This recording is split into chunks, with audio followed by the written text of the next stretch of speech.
my personal project people, hello, and happy Personal Project Wednesday to you all. Today, on this beautiful Wednesday, we are talking about the personal project. Yay, personal project. So, today marks the completion of our first phase. All right, by now, you've submitted your investigating phase outline, right? Yes? Yes, you have. I know you have. I believe in you. And if you haven't, you've contacted your supervisor and made a plan on when you're going to submit it, right? Right? I know you have. All right. Please remember, if you have not, to do that. Just a friendly reminder in case you haven't. You should have your investigating phase outline submitted to Google Classroom at this point. And then you should have met with your supervisor and talked about how you can make it better. If you haven't done that yet, then you need to make sure that you do that soon. All right? Send an email to your supervisor. Just, hi, supervisor. I haven't submitted this. I will have it by this date. And then talk to them. All right? Can you do it? Yes. Yes. Yes, you can. Yes, I know you can. And you did. Thank you. So now that means it's time for us to talk about our next phase, which is the planning phase. All right? So it's time for us to talk about planning. All right? So let's do that. Head to your Google Classroom after this. Find your supervisor's Google Classroom. And if you look, you'll notice it looks something sort of like this. Ooh, look at that Google Classroom. You're amazing. Thank you, Google Classroom. All right. And then we look down because we've done evidence check 1, or if you haven't done evidence check 1, you're going to do that soon. But right now we're moving towards evidence check 2. So all that there is for evidence check 2, all you need to do by November 11th is this outline. All right, let's look at it. So if we click on it, we look at it, we bring it up. Ooh, look at this. All right, look at this. So we see the planning phase outline. All right, so if we look at it, it's here to help you make your essay. Cool. Total responses should be 300 to 500 words. All right, important. It's in yellow, so it's probably good. Probably means it's important. Let's look at that. All right, so the first thing we see here, developing criteria. Okay, so this one, it's actually not a paragraph that you need. It's just a table. So developing criteria, this is going to be something like my project will, and then something about your project. All right, so maybe my project will cost this much. Right, if you're designing something, maybe one of your pieces that you want to do it in a budget. Right, you're only going to spend $10, $20, $30. Big spender, maybe $40. All right, that's something that you should think about. All right, so that could be a criteria. My project will cost less than $10. All right, and then over here, you fill in something like, I chose this number because I researched the cost of paint and cat food, and I found out that it was under this much money, so I'm going to use that as my budget. All right, or maybe this is the amount of money that my parent gave me. It's fair enough. All right, but explain something about how you chose it. Another criteria, maybe my project will be this long. It will be 10 paragraphs. It will be 5 pictures. It will be 10 songs. It will be 1 song. It will be 3 weeks long. It will be something. Choose a unit of how you can measure your project. This is going to depend a lot on what your project is. So if you're building something, maybe it could be size, but if you're singing something, maybe it could be length or complexity or something else like that. All right, so keep that in mind. Criteria, it's going to be unique to your project.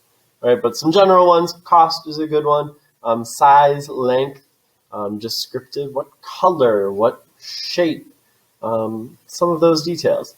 All right, all great things that you can do. So in this first column, you'll say just simply what it is. And then in this larger column, you can explain why you chose it, and then also how you'll measure it. All right, so my project is going to cost under $10. I chose this because that's how much a project costs according to this website, and I'm going to evaluate it by keeping track of my receipts and adding it all up at the end. All right, so that is our criteria. All right, fun. All right, so those are your criteria.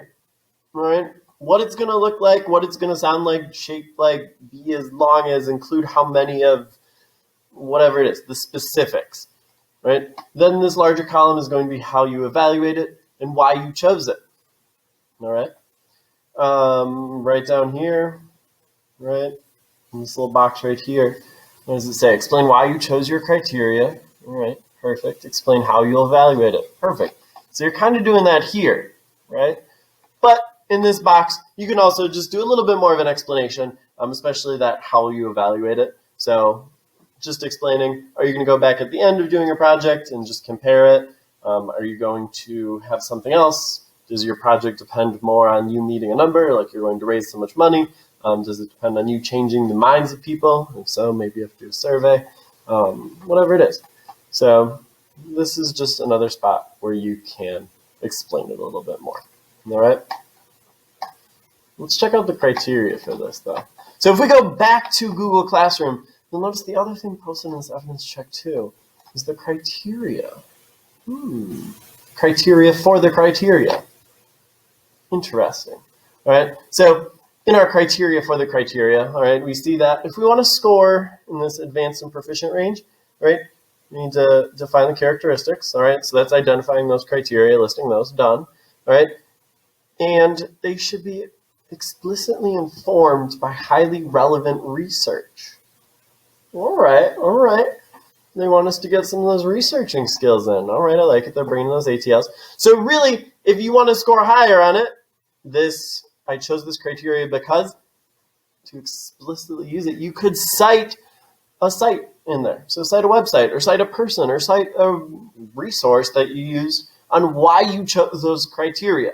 All right. You can also do that here as well. So you can explain why you chose these criteria. That's a really good place if you're hoping to score a little bit higher on this, which you know you are. All right. So great. And then quantitative and qualitative examples. Perfect. So remember back to MYP biology. All right. I know you do. All right. Quantitative is numbers. Qualitative is qualities. So your criteria should include both numbers and qualities. So things like it's going to cost this much, it's going to be this tall, it's going to include this many pictures. Those are numbers. But then we can also include some qualitative. Those pictures are going to elicit a feeling of happiness or sadness or whatever else it is. Right? Or the food will taste good. All right? Something like that. All right? That's criteria. Nice. Let's move on. So this part says after you finish your project. You haven't finished it yet. Or if you have, you can fill that out. But if you haven't, we'll keep moving on. Timeline. So a timeline is just a list of deadlines, right? We've given you a few deadlines, all right? Those outlines posted in Google Classroom, you could easily just take those, fill them in here as well. But then put in some specific ones in there as well, all right? You know your project. Do you have to bake a cake by a certain date? You should put that in here. Are you going to do a test run of a cake on a certain date? You should put that in there. Are you training for a marathon? Put that marathon in there, and then maybe some milestones, right? Essentially, the timeline is like a to-do list for yourself, all right, along with some dates to go with it. And then just a short explanation on why did you choose those deadlines, all right? If we go back and look at our criteria again, because we want to score high, if we're doing this, we want to have short-term and long-term goals, all right, broken down into smaller steps. So long-term goals have some bigger goals set for maybe this is due the end of February, so some dates that go out to there, all right?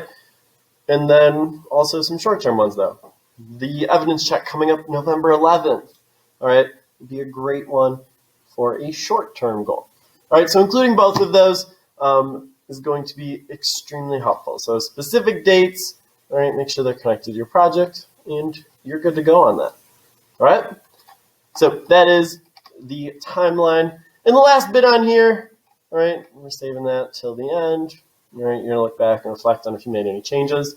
On the last one here, how are your self-management skills? How are they at the start? Right? How do you feel like they are right now? Are you good with self-management? Do you struggle a little bit with getting stuff done on time? Just explain, right? And then how do you think this could impact you in your personal project? Right? This one, no right or wrong answers, just explain you, all right? Just talk about you, all right? You got it. All right, have a great day. Thank you for being here. Have a great rest of your day. Happy Wednesday.